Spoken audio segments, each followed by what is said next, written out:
So, magka-crack ko ng walnut kasi yung asawa ko wala dito. May ginagawa. Tigas man.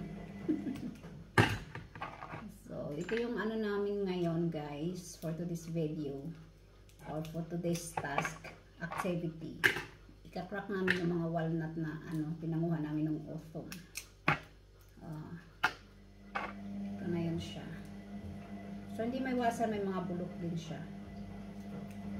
Pero mostly okay naman yung mga nakuha namin. Okay.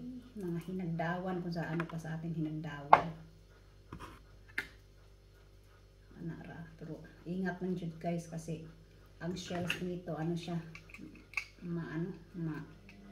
talim kasi makasamad sa Bisaya pa.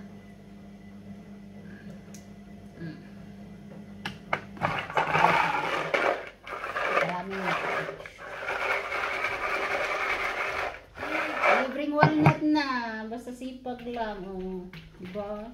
Sinong bibili ng walnut? Kaya pala mahal guys magbenta ng walnut o bibili ng walnut kasi nga di basta-basta mag-crack, masakit sa kamay din po. Lalo na pag makapal yung ganyang ano, shells. Naku, matigas. Pero may mga walnuts siya na medyo manipis lang yung shells, madali lang siya makrack kahit sa kamay, gamitan mo ng kamay, okay lang. Pero ito hindi basta-basta. Kasi wild na ito guys eh. Mga wild walnut, matitigas ang kanyang ano, balayan. Kanyang shells. Yan. Teknik-teknik na lang ka.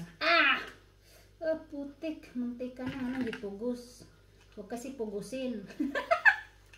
Kanang pugusin. Shout out sa ano, suntukin. Ang suntukin, sumbagin. Hala, si Roslyn sumbagin. Sa katiwasin. Ayan, o, diba? Huwag pugusin, ang tiwasin. Huwag kuyawan, hirap ng Tagalog-Tagalog. Estela, Diyos mio, marimar.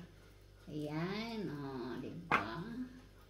Ang bilis na magtanggal. Basta marunong ka magtanggal. Pag di ka marunong, ay wala talagang nga. Ana ra siya guys. Oh, anaon ro na nimo. Hila-hilaon ro na. Oh. Pero hirap pa rin. Ay! Hirap pa ibigin. Charo.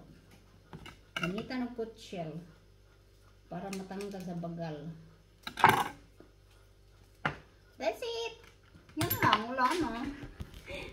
Ang dumi ng bahay. Yung mga hulog yung kanyang mga balat. Mga kiki. Nahulog.